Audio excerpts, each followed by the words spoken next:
देखिए, आप लोग बहुत ध्यान समझेंगे। आज हमारा इतिहास का विषय है आज, और इतिहास में हमको सीखना है कि भाई हमारे देश में विदेशी ताकतें बहुत आई, उन्होंने राज्य किया, जीता, लूटा, हर प्रकार से किसी न किसी प्रकार से लोग आते रहे और जिसको जिस प्रकार से भारत को लगता रहा वो करता रहा। तो आज हमारा चैप्टर है कि यूरोपीय देशों का भारत में आगमन, या कह सकते हैं यूरोपियों का भारत में आगमन। यूरोपीय कैसे कैसे भारत में आए, कैसे कैसे बसे, कैसे कैसे इन्होंने क्या क्या किया, तो इस सभी बातों को आज हम जानेंगे। बात करते हैं शुरुआत से। तो भैया भारत में आने वाले जो यूरोपीय देशों से लोग रहेंगे वो 4 प्रकार के लोग भारत में आए। एक फार्मूला इसका होता है, याद कर लीजिए, पुड अप, उसे पुर्तगाली डैसेड, पुड अप लिख देते हैं यहाँ पे, आपको याद आएगा पुड अप, अप उसे पुर्तगाली, उसके बाद डा से डच आए, फिर आ से अंग्रेज आए, और उसके बाद फा से फ्रांसीसी आए। पुर्तगाली, डच, अंग्रेज और फ्रांसीसी हमारे देश में आए।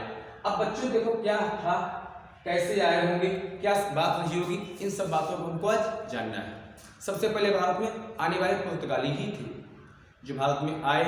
और ये जो विषय आज का है इतिहास का, इसमें आपको हम ये पूरा हमने यहाँ लिख के रख देते हैं, इसलिए क्योंकि आपको हम कहानी तो मुझसे सुनाई देते हैं, ये लिख लिया करो, इससे आपके दोहरे फायदे हो जाएंगे, आपका नोट्स भी बनता चला जाएगा और आपको याद भी होता चला जाएगा, क्योंकि हम बोलते जाएंगे आप लिख नहीं पाओगे, जल्दी हो नहीं पाता है।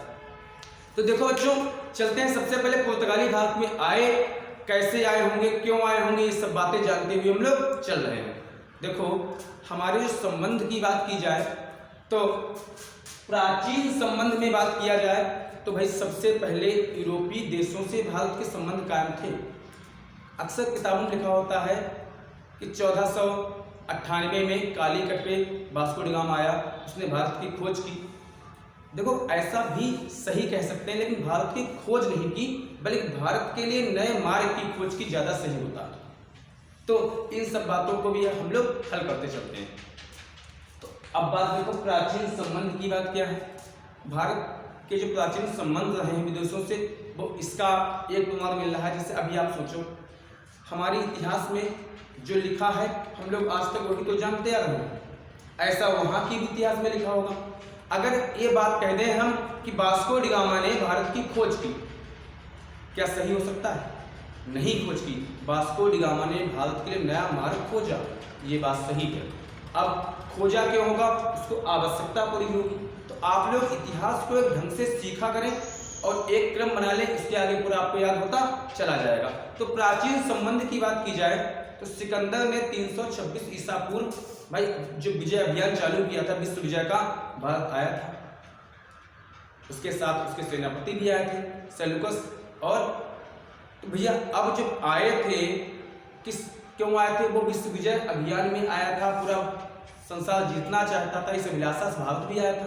तो भारत को वो पहले से जानता था, इसीलिए तो भारत को आया था। ठीक है। उसके साथ उसके जल सेना के और थल सेना के सेनापति भी आए, सेल्यूकस और न्यूयार्कस, जिसमें सेल्यूकस यहाँ रुक जाता है और न्यूयार्कस वापस लौट जाता है। उसने भारत से युद्ध भी किया, तो वो खूब जानता था भारत है। उस समय से भारत से व्यापार हो रहे थे, विदेशों में व्यापार चल रहा था, बाकायदा व्यापार हो रहा था। तो ये बात की जाए प्राचीन तक संबंधों से, प्राचीन संबंधों से ज्ञात हो रहा है कि हमारे यूरोपीय देशों से पहले से व्यापार चल रहे थे। उसके बाद क्या हुआ भाई? अब आप सोचो, जब सिकंदर वापस लौट गया होगा यूरोपीय देश का, तो क्या और लोग उसके साथ नहीं आए होंगे? सेल्यूकस रुक जाता है, उसको शादी आदि कर देता अपनी लड़की की। इस सब कहानी उसके बाद तो हुई। तो उसके भी तो संबंध यूरोप से, यूरोपीय देश के भारत से कायम रहे। तो देखो बच्चों, मध्यकाल में क्या होता है, राजनैतिक और सांस्कृतिक संबंध नहीं थे, परंतु व्यापारिक संबंध तब भी कायम रहे। आपको नोट्स पर दिया हमने कि प्राचीन संबंध क्या थे, सिकंदर से। आप अनुमान लगा सकते हो तब से लोग आ रहे थे, ये सब कुछ हो रहा था, व्यापार हो रहा था। ये जो संबंध है पुराना हो गया। उसके जाने के बाद भी जब वापस गया होगा तो उसने बताया होगा वहाँ कि मैं भारत से लौट के आया हूँ। साथ में कहा जाकर कि भारत तक मैं गया, मुझे ज्ञात है भारत कहाँ पे है, ये सब बातें बताई होंगी। तो मध्य काल की बात की जाए तो राजनैतिक तथा सांस्कृतिक संबंध, हमारा पहनावा, हमारी बोलचाल, हमारे रहने के ढंग उनसे बहुत भिन्न है। और अच्छे संबंध नहीं थे, फिर भी व्यापार कायम रहा, तो व्यापार फिर भी चलता रहा। और भैया अब व्यापार होता कैसे था? भाई व्यापार के दो रास्ते थे, या जल से और या थल से, दो मार्ग थे व्यापार करने के।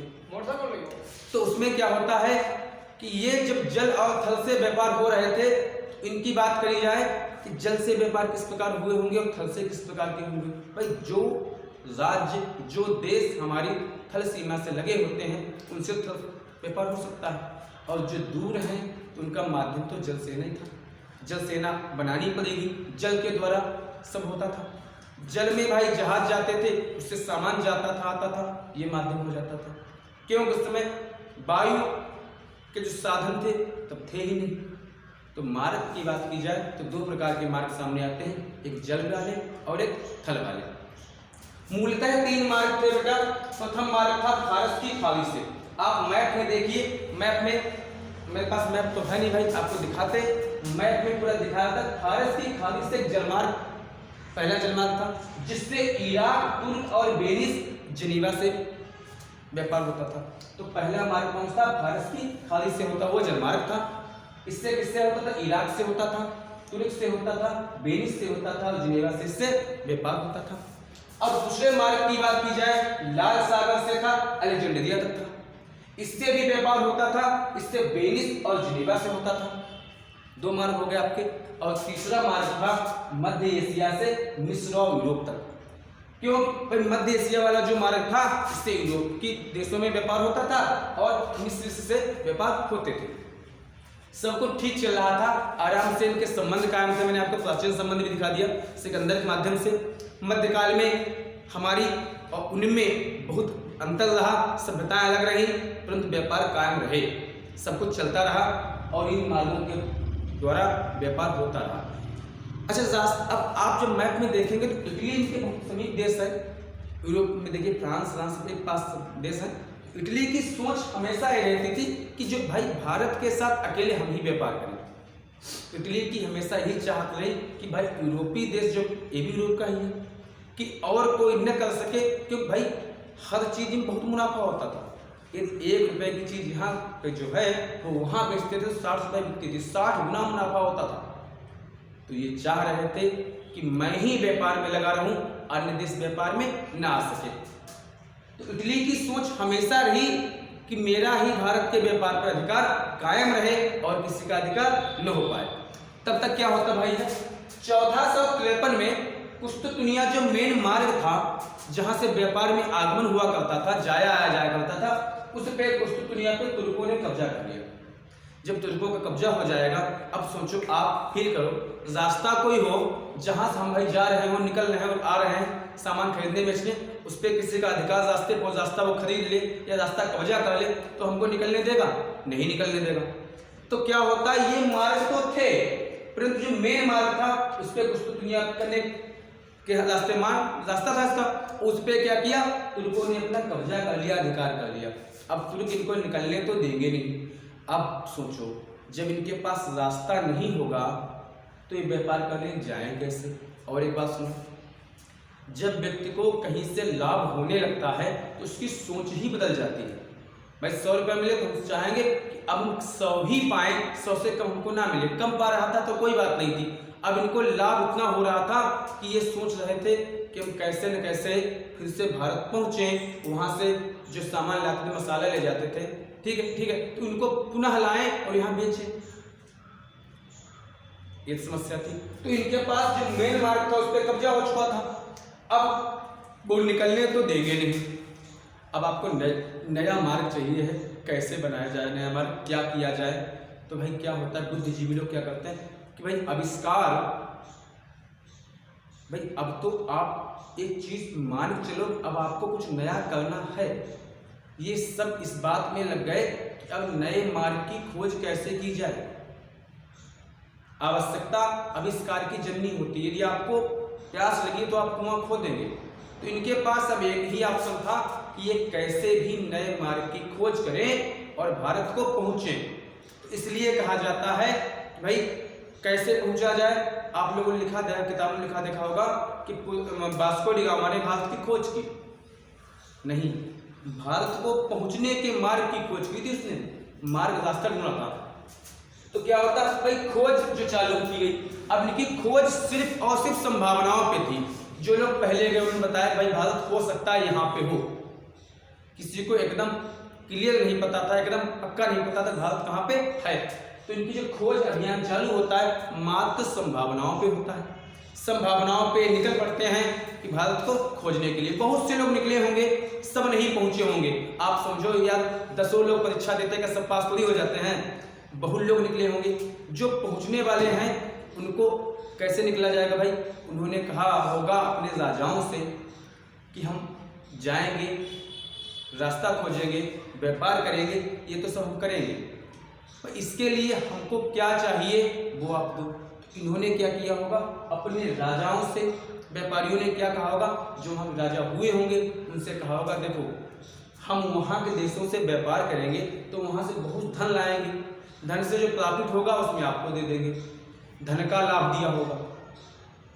दूसरा भाई कहा होगा कि जो हमारा धर्म है ये दूर देशों तक फैलेगा, भाई यहाँ से जाएंगे वहाँ फैलाएंगे, जाकर हम जब वहाँ पहुँचेंगे तो बताएंगे हम किस धर्म से हैं, तो धर्म भी तो प्रचार होगा, धन भी आएगा, धर्म भी आएगा, और हमारे देश का झंडा जहाज पे लगा होगा, और जहाँ जहाँ जहाज जाएगा तो भैया ध्वज का भी तो, राज्य का भी नाम चलेगा आगे कि नहीं चलेगा, चलेगा।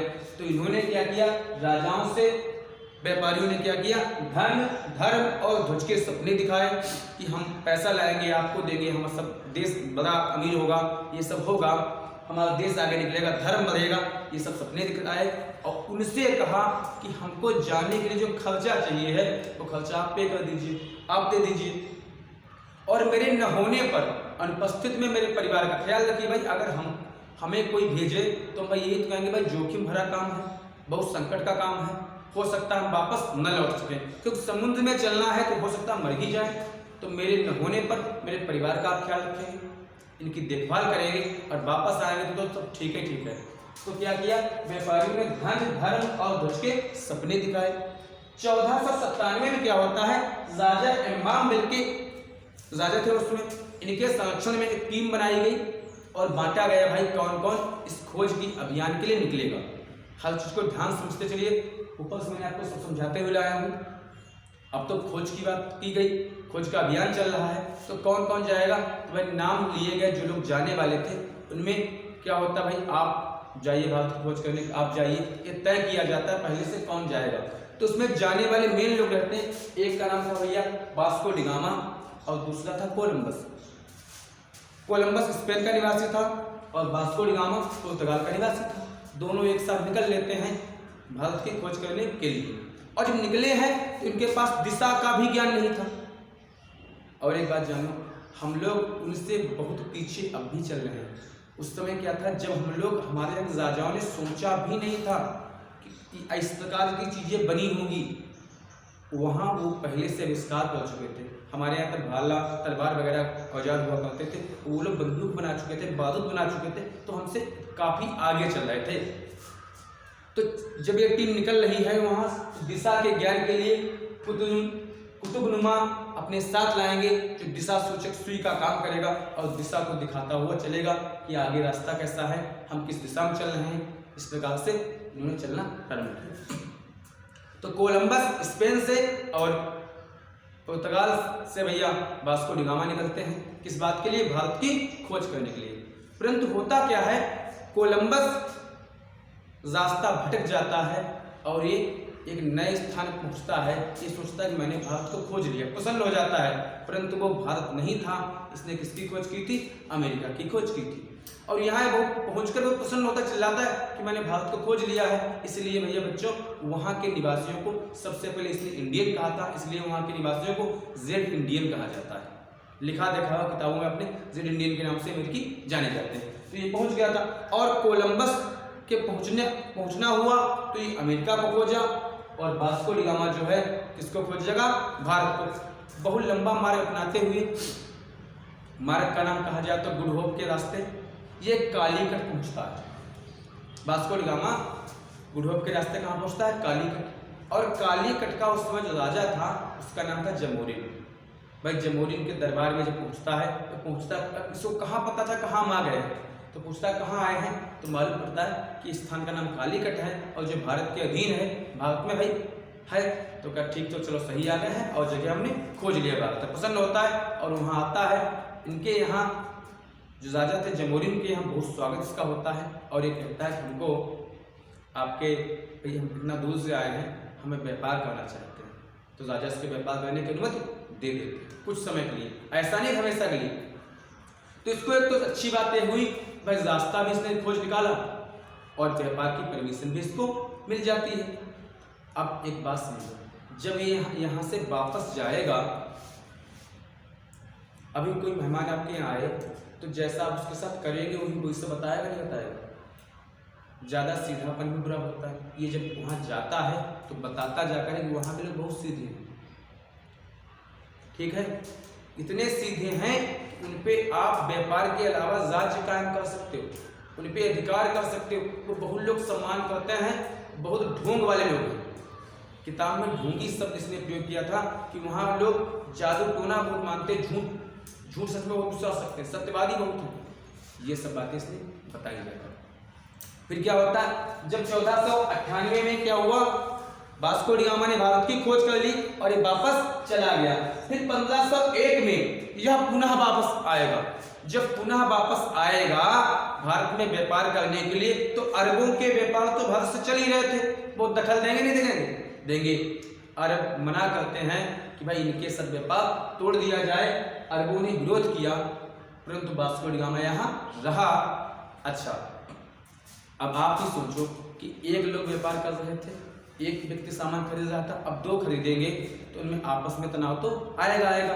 फिर क्या होता है, अब इनके पास क्या हुआ, इन्होंने सोचा कि भारत से व्यापार तो हम कर ही रहे हैं, अगर यूरोप के और कोई देश भारत में आने लगे तो हमें घाटा होगा, समस्या हो जाएगा। इसलिए क्या करें कि उनको आने से रोकें, जो आने का मेन मार्ग है उस पर कब्जा कायम करें। उस पर कब्जा हो जाएगा तो कोई मेरी परमिशन बिना आ ही नहीं पाएगा।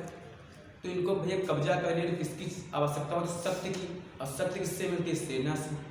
सेना गठित की जाए जो उसको रोके। तो भाई अब क्या है, अब तक वहां से व्यापारियों के रूप में लोग आ रहे थे, अब वहां से बाकायदा गवर्नर बन के आएंगे जो यहाँ पे राज्य करेंगे और अपना कायम भी करेंगे। 1505 में 1509 तक रहा। फ्रांसीसी डी अल्मोड़ा आया। तो फ्रांसिस्को डी अल्मोड़ा जब आता है भारत में तो ये व्यापारी की हैसियत से नहीं आता है, बल्कि गवर्नर की हैसियत से आता है। और इसका प्रथम उद्देश्य ये रहता है कि मैं भारत में उन जगहों का कब्जा करूं, क्योंकि भाई अपनी कोठियां बनाऊं, अपना निजी सब कुछ करूं। अब इसकी नीति ये नहीं है व्यापार करने की, बल्कि नीति ये है कब्जा भी करें और व्यापार भी करें, अपना स्थायित्व बनाए रखें।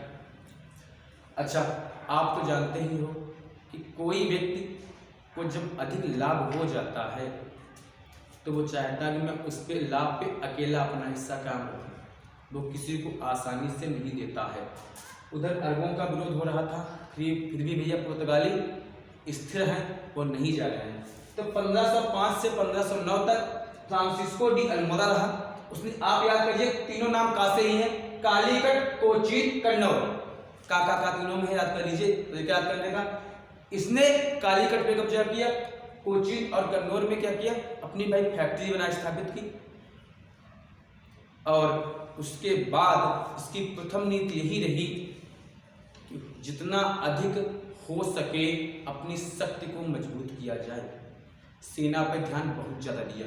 इसने क्या किया, स्थल से अधिक समुद्री ताकत पे ध्यान दिया, क्योंकि भाई समुद्र में यदि हमको निकलना है जल के द्वारा तो यदि सेना हमारी मजबूत होगी तो हमारा ही जहाज जाएगा, किसी और का निकलने हम नहीं देंगे। स्थल से अधिक समुद्र पे ध्यान देता है और इसको विशेष दर्जा प्राप्त था किल्वा अजमिया। किल्वा अजमिया में इसने नए किलों का निर्माण कराया और उससे पहले से इसने साइन करवा लिए थे राजाओं से कि हमको यहाँ किला बनाने को दे दिया जाए। तो पहले इसका विशेष निर्देश था। इसकी प्रथम सोच रही कि थल सेना के अलावा जल सेना जब मजबूत होगी तो कोई भी शक्ति बाहर से नहीं आ पाएगी। भाई अब भारत के भी तो जहाज जाएंगे और भी जाने नहीं देंगे उनको, और अगर जाएंगे भी तो ये उनसे कहेंगे भाई अगर अपने ले जा रहे हो तो हमारे भी जाएंगे, क्योंकि इस पे कब्जा हमारा हो चुका। जैसे यहाँ पे जब कब्जा हुआ था पुश्तुनिया पे तुर्कों का, इन्होंने रास्ता बंद कर दिया था, तो अब ये समुद्र पे कब्जा कर लेंगे तो रास्ता ये भी तो बंद करेंगे, नहीं बंद करेंगे, बंद करेंगे। उसके बाद क्या होता है 1509 से 1505 तक अल्फांसो डी अल्बुकर्क भारत आया, नया गवर्नर बनके। इसे वास्तविक संस्थापक कहा जाता है पुर्तगाल की ओर से, कि वाकई इसने बहुत कुछ अलग किया। तो बच्चों ये एक ऐसा स्मारक खड़ा कर गया यहाँ पे कि जिसने पुर्तगालियों की शक्ति को बहुत आगे बढ़ा दिया। अब तक ये लोग आ रहे थे, कोठियां किले बना रहे थे, युद्ध नहीं कर रहे थे। ये बाकायदा यहाँ युद्ध भी करेगा, लड़ाइयाँ करेगा। इसने क्या किया 1510 में यूसुफ आदिल शाह से गोवा जीता। देखो उनकी दम कितनी हो गई, कितना हौसला हो गया। पहले व्यापार करने आए खुशामत से, फिर उसके बाद कोठियां बनाने लगे चुपके चुपके खुशामत से, भीख से। अब वो युद्ध भी करने लगे हैं, अब वो अपनी सेना बनाने लगे हैं, अपना सब कुछ काम करने लगे। अब बताओ उनका कितना वो हो गया। तो इसे कहते हैं पहले जो भीगी बिल्ली बना घूम रहा था, अब देखो कैसा हो गया शेर। इसीलिए कहते ज्यादा सीधा होना भी बुरा होता है। ये इनको पहले न आने दिया, अगर कालीकट से इन्हें भगा दिया गया होता तो शायद यहाँ तक बात ना आती। भाग गए होते तो भैया काहे बनाते कोठी किला, और उसके बाद काहे आगे युद्ध करते। यूसुफ शाह से क्या करता है, युद्ध करके बाकायदा गोवा जीत लेता है। हिम्मत देखिए, जब गोवा जीत लिया तो गोवा इनके अधीन हो गया। और कालीकट, कोचीन और कमनौर में तो पहले से किला बना ही चुके थे। लगभग इन्होंने भारत के हिस्सों पर कब्जा करना चालू कर दिया। 1529 में क्या होता है, नीनू डी पुनः एक नए गवर्नर रूप में आया। नीनू डी पुनः नया गवर्नर आया। इसने क्या किया, इसने प्रशासन की नीतियां बदली, इसने कई प्रकार के नियम लगा दिए। ये वो व्यक्ति था जो हमेशा से इसी प्रयास में रहता था। भाई अब आप सोचो, हमारे देश से कितना दूर देश हो, जहाँ से पुर्तगाली आएंगे, अपना अधिकार करेंगे, इसके बाद डच आएंगे, फ्रांसीसी आएंगे, अंग्रेज आएंगे। क्षेत्रफल में हमसे बहुत छोटा, जनसंख्या में तो हमसे बहुत ही छोटा, फिर भी हम पे अधिकार करेगा, राज्य करेगा, सब कुछ करेगा। कैसे कर पाएगा?